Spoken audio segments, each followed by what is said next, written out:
Yes, നിയമസഭാ തെരഞ്ഞെടുപ്പ് അംഗം മുറുകുമ്പോൾ മത്സരചിത്രം തെളിയാൻ ഇനി ഒരു ദിവസമേ ഉള്ളൂ. അതായത് തെരഞ്ഞെടുപ്പിന് 15 ദിവസമുണ്ട്. പക്ഷേ മത്സര ചിത്രം തെളിയാൻ, ആരൊക്കെ മത്സരിക്കും എന്നറിയാൻ കൃത്യമായൊരു ചിത്രം തെളിഞ്ഞു വരണമെങ്കിൽ അതിനിനി ഒറ്റ ദിവസമേ ഉള്ളൂ. കാരണം നാളെയാണ് സൂക്ഷ്മ പരിശോധന പൂർത്തിയായ ശേഷം നാളെ കൂടി മാത്രമാണ് പത്രിക പിൻവലിക്കാനുള്ള സമയമുള്ളത്. അതായത് വിമതരായി ഒരുപാട് പേർ മത്സരിക്കുന്നുണ്ട്, അപരന്മാരുണ്ട്, അല്ലെ? ഒരേ പേരിൽ മത്സരിക്കുന്ന ആൾക്കാരുണ്ട്. ചിലരുടെ ഇനിഷ്യൽ സഹിതം സെയിമാണ്. പി കെ ശശിന്റെ അപരനായി മത്സരിക്കുന്നുണ്ട്. അപ്പോൾ അങ്ങനെ ആരൊക്കെ തമ്മിലാണ് പോരാട്ടം? ചിലരൊക്കെ പിൻവലിക്കും കേട്ടോ, ചില സ്ഥാനാർത്ഥികൾ പിൻവലിക്കും. ഇപ്പോഴും മുന്നണികളോട് ഇടഞ്ഞു നിൽക്കുന്നവർ ഒരുപക്ഷെ നാളെ ഒരു ദിവസം പിന്മാറി എന്ന് വരാം. ഏതായാലും പത്രിക സമർപ്പിക്കാനുള്ള ദിവസം കഴിഞ്ഞു, സൂക്ഷ്മ പരിശോധന കഴിഞ്ഞു. ഇനി പത്രിക പിൻവലിക്കാനുള്ള ദിവസമാണ്. പത്രിക പിൻവലിക്കാനുള്ള ദിവസം നാളെയാണ്. അപ്പോൾ അന്തിമ ചിത്രം വ്യക്തമാകും. തീവ്ര ശക്തികളെ പ്രീണിപ്പിക്കാനുള്ള ശ്രമങ്ങളുമായി ഇടതു വലതു മുന്നണികൾ മുന്നോട്ട് പോകുമ്പോൾ വികസനം എന്ന ഒറ്റ വാക്കാണ് BJPയും NDAയും മുന്നോട്ട് വയ്ക്കുന്നത്. നമുക്കൊപ്പം 3 മേഖലകളിൽ നിന്നുള്ള രാഷ്ട്രീയ വിശകലനവുമായി ശാലിനിയും രേഷ്മ ബാബുവും അനഘ ഹർഷനും ഒപ്പം ചേരും. ആദ്യം നമുക്ക് ശാലിനിയിലേക്ക് പോകാം, അല്ലേ? Shalini, good morning. നമ്മളിപ്പോൾ ഉള്ളത് കരിക്കയം ചാമുണ്ഡി ക്ഷേത്രത്തിലാണ്. ഭക്തിയുടെ നിറവിലാണ് ഞങ്ങളൊക്കെയും ഉള്ളത്. ഇവിടുത്തെ അന്തരീക്ഷം അങ്ങനെ തന്നെയാണ്. പക്ഷെ നമുക്ക് തെരഞ്ഞെടുപ്പ് വാർത്തകൾ എടുക്കാതെ പറ്റില്ലല്ലോ. ഏതായാലും തെരഞ്ഞെടുപ്പ് ആവേശം അതിന്റെ ഉച്ചസ്ഥായിയിൽ എത്തി നിൽക്കുന്ന സമയമാണ്. ഒരുപക്ഷെ നാളെ പൂർണ്ണ ചിത്രം വ്യക്തമാകും എങ്കിലും ഇന്നിപ്പോൾ അറിയേണ്ടത് എന്താണ് തലസ്ഥാനത്ത് തെക്കൻ കേരളത്തിൽ രാഷ്ട്രീയ സാഹചര്യം?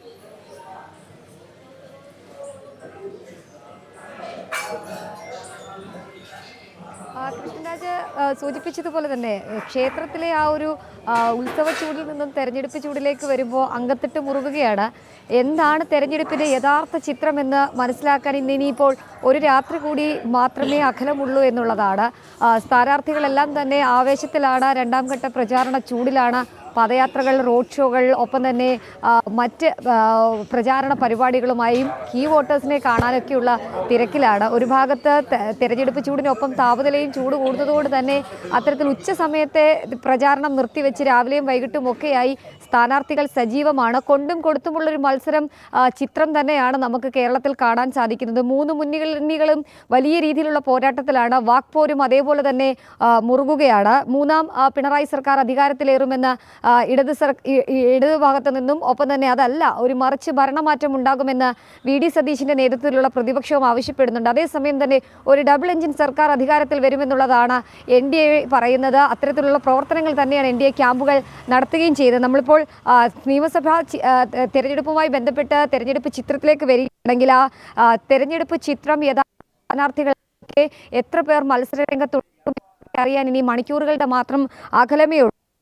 പിൻവലിക്കാനുള്ള സമയപരിധി അത് നാളെ അവസാനിക്കുകയാണ്. അത് അവസാനിക്കുന്നതോടുകൂടി എത്ര സ്ഥാനാർത്ഥികൾ, എത്ര വനിതാ സ്ഥാനാർത്ഥികൾ, ട്രാൻസ്ജെൻഡർ സ്ഥാനാർത്ഥികളൊക്കെ ഉണ്ടാകുമെന്നുള്ളത് നമുക്ക് ഈ പത്രിക പിൻവലിക്കാനുള്ള സമയപരിധി അവസാനിക്കാനിരിക്കുമ്പോൾ കൃഷ്ണരാജ് സൂചിപ്പിച്ചതുപോലെ തന്നെയാണ് അപരന്മാരുടെയും വിമത സ്ഥാനാർത്ഥികളുടെയും വെല്ലുവിളി, അല്ലെങ്കിൽ അവരുടെ സ്ഥാനാർത്ഥിത്വം വലിയ രീതിയിലുള്ള ആശങ്ക മുന്നണികളെ സംബന്ധിച്ചിടത്തോളം ഉണ്ടാക്കുന്നുണ്ട്.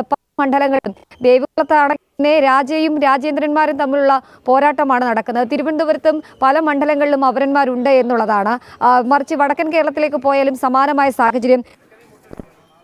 സൂക്ഷ്മ പരിശോധന ഇന്നലെ പൂർത്തിയായിരുന്നു. സൂക്ഷ്മ പരിശോധനയ്ക്ക് ശേഷം ഏകദേശം 354 പത്രികകളാണ് തള്ളിയത്. പല പ്രമുഖ സ്ഥാനാർത്ഥികളുടെയും പത്രികകൾ തള്ളുമെന്നുള്ള അവകാശവാദങ്ങൾ ഉന്നയിച്ചിരുന്നു. പക്ഷെ അതൊന്നും ഇന്നലെ കണ്ടില്ല. പക്ഷേ 354 പത്രികകൾ സൂക്ഷ്മ പരിശോധനയ്ക്കിടയിൽ മതിയായ തെളിവുകളില്ലാതെ പരാതികൾ ഉയർന്നതൊക്കെ ആയിട്ടുള്ള അപേക്ഷകൾ പിൻവലിച്ചിട്ടുണ്ട്. ഇനിയിപ്പോൾ പല മണ്ഡലങ്ങളിലും പ്രമുഖരായ സ്ഥാനാർത്ഥികൾക്ക് ഇപ്പോഴും അപര സ്ഥാനാർത്ഥികളുടെ ഭീഷണി അതിരൂക്ഷമായി തന്നെ നിൽക്കുകയാണ്. ഇവരെ അനുനയിപ്പിക്കാൻ, ഇവരുടെ പത്രിക പിൻവലിക്കാനൊക്കെയുള്ള ശ്രമങ്ങൾ പല നേതാക്കന്മാരും പല ഘട്ടങ്ങളിലായി നടത്തുന്നുണ്ട്. ഒപ്പം തന്നെ ഈ വിമത സ്ഥാനാർത്ഥികൾ പാർട്ടി സീറ്റ് നൽകാതെയും, ഒപ്പം തന്നെ പാർട്ടിക്കൊപ്പം നിന്ന് ഇത്രയും നാൾ നിന്നിട്ടും കെട്ടിയിറക്കിയ സ്ഥാനാർത്ഥികളെ കൊണ്ടുവന്നതിലൊക്കെ പ്രതിഷേധിച്ച് അപരന്മാരായിട്ടും കൂടാതെ തന്നെ വിമത സ്ഥാനാർത്ഥികളായും ഒക്കെ മത്സരിക്കുന്നുണ്ട്. അതിൽ ഏറ്റവും എടുത്തു പറയേണ്ടത് കോൺഗ്രസിനെ സംബന്ധിച്ചിടത്തോളം CPM-നെ സംബന്ധിച്ചിടത്തോളമാണ് വിമത സ്ഥാനാർത്ഥികളും അപരന്മാരും തലവേദന സൃഷ്ടിച്ചുകൊണ്ടിരിക്കുന്നത്. അപ്പോൾ അവരെ അനുനയിപ്പിക്കാനുള്ള നടപടികൾ ഒപ്പം തന്നെ നീക്കങ്ങൾ ഈ അവസാന മണിക്കൂറിലും തുടരുകയാണ്. അപരന്മാരെയും ഒപ്പം തന്നെ വിമതരെയും നീക്കിയില്ല എങ്കിൽ വോട്ട് സ്പ്ലിറ്റ് ചെയ്ത് പോയി വലിയ രീതിയിലുള്ള തിരിച്ചടി ഇരുവർക്കും ഉണ്ടാകുമെന്നുള്ള വിലയിരുത്തൽ അവർക്കുണ്ട്. അതുകൊണ്ട് അത്തരത്തിലുള്ള ചർച്ചകൾ പല ഘട്ടങ്ങളിൽ നടത്തുകയാണ്. കോൺഗ്രസിനെ സംബന്ധിച്ച് നമുക്കറിയാം, ഈ സ്ഥാനാർത്ഥി നിർണയത്തിൻ്റെ കാര്യത്തിലൊക്കെ വളരെ പിന്നോക്കം പോയിരുന്നു. കൂട്ടത്തല്ല് ബഹളങ്ങളൊക്കെ നടത്തിയ ഒരു മുന്നണി കൂടിയാണ്. അപ്പോൾ ആ ഘട്ടത്തിൽ അവിടെയും പല വിമത സ്ഥാനാർത്ഥികളുമുണ്ട്. അത് അവർക്ക് തലവേദന സൃഷ്ടിക്കുന്നുണ്ട്. അതുകൊണ്ട് തന്നെ അവരെ അനുനയിപ്പിക്കാനുള്ള നീക്കങ്ങൾ ഈ അവസാന മണിക്കൂറുകളിൽ നേതാക്കന്മാർ നടത്തുകയാണ്. പ്രാദേശിക തലത്തിലടക്കം നടക്കുന്നുണ്ട്. അതിലേതെങ്കിലും തരത്തിലുള്ള മാറ്റങ്ങൾ ഉണ്ടാകുമോ എന്നുള്ളത് നാളെ വൈകിട്ടോടുകൂടി നമുക്ക് മനസ്സിലാക്കാൻ സാധിക്കും. തെരഞ്ഞെടുപ്പ് കമ്മീഷന്റെ ഔദ്യോഗികമായിട്ടുള്ള അറിയിപ്പ് സൂക്ഷ്മ പരിശോധനയ്ക്ക് ശേഷം നാളെ വൈകിട്ടോടുകൂടി നമുക്ക് വ്യക്തമാകും. പല മണ്ഡലങ്ങളിലും ഞാൻ ആദ്യം സൂചിപ്പിച്ചതുപോലെ തന്നെ അപരന്മാരെ പിന്തിരിപ്പിക്കാനുള്ള ശ്രമങ്ങൾ തുടരുകയാണ്. നിലവിൽ 1637 സ്ഥാനാർത്ഥികളാണ് ഉള്ളത്. അതിൽ 337 പത്രികകൾ ഇന്നലെ തള്ളുകയും ചെയ്തിട്ടുണ്ട്. ഇനിയിപ്പോൾ നാളത്തെ ഈ സൂക്ഷ്മ പരിശോധനയും മറ്റ് നടപടിക്രമങ്ങളും പൂർത്തിയാക്കി ഔദ്യോഗിക അറിയിപ്പ് തെരഞ്ഞെടുപ്പ് കമ്മീഷന്റെ ഭാഗത്തുനിന്ന് വരുമ്പോഴായിരിക്കും കേരളത്തിൽ എത്ര സ്ഥാനാർത്ഥികളുണ്ടാവും, എന്തായിരിക്കും പോരാട്ടം ഓരോ മണ്ഡലത്തിലും എന്നുള്ളത് യഥാർത്ഥ ചിത്രമായി നമുക്ക് കാണാൻ സാധിക്കുകയുള്ളൂ. എന്തായാലും രണ്ടാം ഘട്ട തെരഞ്ഞെടുപ്പ് പ്രചരണം തുടരുന്നു. കേന്ദ്ര നേതാക്കന്മാർ ഒപ്പം തന്നെ പ്രധാനമന്ത്രി നരേന്ദ്രമോദി അടക്കമുള്ളവർ, പ്രതിപക്ഷ നേതാക്കന്മാർ അടക്കമുള്ളവർ കേരളത്തിലേക്ക് എത്തുകയാണ്. ഇന്ന് തലസ്ഥാനത്തടക്കം കേന്ദ്ര ഈ BJP NDA ഏറെ പ്രതീക്ഷ വെച്ചു പുലർത്തുന്ന ഒരു ജില്ലയാണ് തിരുവനന്തപുരം. അറിയാമല്ലോ, കൊല്ലത്തും വലിയ മുന്നേറ്റമാണ് ഉണ്ടാക്കിയത്. പത്തനംതിട്ടയിലും അങ്ങനെ തന്നെ, ആലപ്പുഴയിലും നമ്മളത് കണ്ടതാണ്. നോക്കൂ, തിരുവനന്തപുരത്ത് 3-4 പ്രധാനപ്പെട്ട സീറ്റുകളിൽ വിജയത്തിൽ കുറഞ്ഞൊന്നും പ്രതീക്ഷിക്കുന്നില്ല BJP. വട്ടിയൂർക്കാവാകട്ടെ, നേമം ആകട്ടെ, അങ്ങനെ പ്രധാനപ്പെട്ട പല സീറ്റുകളുണ്ട്. കഴക്കൂട്ടം വളരെ ശ്രദ്ധാകേന്ദ്രമായ ത്രികോണ മത്സരം നടക്കുന്ന ഒരിടമാണ്. അപ്പോൾ അതിനുള്ള ഒരുക്കങ്ങൾ പൂർത്തിയാക്കി കഴിഞ്ഞ് സജ്ജമായി നിൽപ്പാണല്ലോ ടീം BJP-യും NDA-യും. ഇന്നൊരു ദിവസം, അതായത് ഓരോ ദിവസവും വിവാദങ്ങൾക്ക് പിന്നാലെ മറ്റു കക്ഷികൾ പോകുമ്പോൾ വികസനമെന്ന ഒറ്റ മന്ത്രം മാത്രം മുന്നോട്ട് വെച്ചാണ് BJP മുന്നോട്ട് പോകുന്നത്. എന്താണ് കഴിഞ്ഞ ദിവസങ്ങളിലെ BJP-യുടെ പ്രവർത്തനങ്ങളുടെ പൊതുവിലയിരുത്തൽ?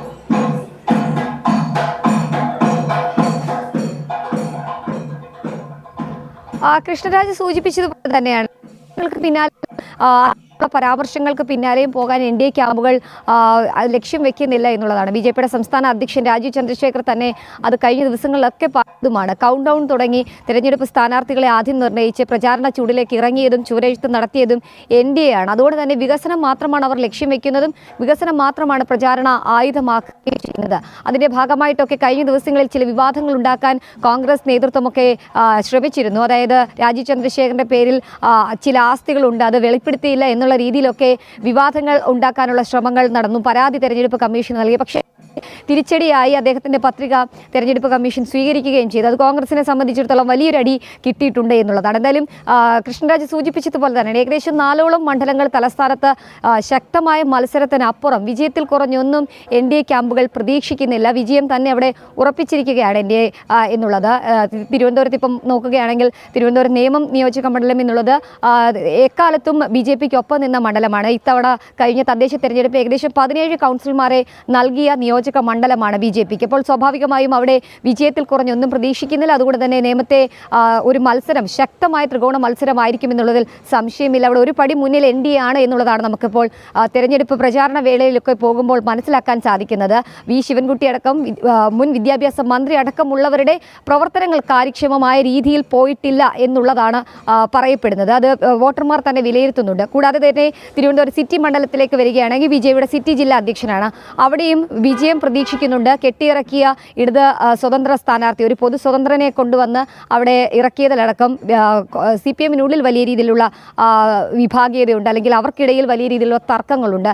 കോൺഗ്രസിനെ സംബന്ധിച്ചിടത്തോളം കോൺഗ്രസിൻ്റെ സീറ്റായിരുന്നു, അവരുടെ കൈകളിലിരുന്ന സീറ്റ് CMP-ക്ക് കൊടുക്കുന്നു, CP ജോണിനെ അവിടേക്ക് കൊണ്ടുവരുന്നു. അതിലും അവിടെ കല്ലുകടിയുണ്ട്. അപ്പോൾ അവിടെയും വിജയം BJP-ക്കൊപ്പം ഉണ്ടാകുമെന്നുള്ളൊരു പ്രതീക്ഷയുണ്ട്. കഴക്കൂട്ടത്തെ സംബന്ധിച്ച് നോക്കുകയാണെങ്കിൽ വിശ്വാസവും വികസനവും തമ്മിലുള്ള നേർക്കുനേറുള്ളൊരു യുദ്ധമാണ് കഴക്കൂട്ടം മണ്ഡലത്തിൽ ഉണ്ടാകാൻ പോകുന്നത്. വന്നിട്ടുള്ളത്. കടകംപള്ളി സുരേന്ദ്രനെതിരായിട്ടുള്ള മുൻ ദേവസ്വം മന്ത്രിക്കെതിരായിട്ടുള്ള സ്വർണ്ണ കവർച്ച കേസിൽ അടക്കമുണ്ടായിട്ടുള്ള വിവാദങ്ങൾ അത് അവിടുത്തെ വിശ്വാസ സമൂഹത്തെയൊക്കെ വലിയ രീതിയിൽ ഞെട്ടിച്ചിട്ടുണ്ട്. അത് വോട്ട് തിരിച്ചടി ഉണ്ടാക്കും. അത് നേരെ വരുന്നത് NDA അക്കൗണ്ടിലേക്കാകും എന്നുള്ളതിൽ സംശയമില്ല.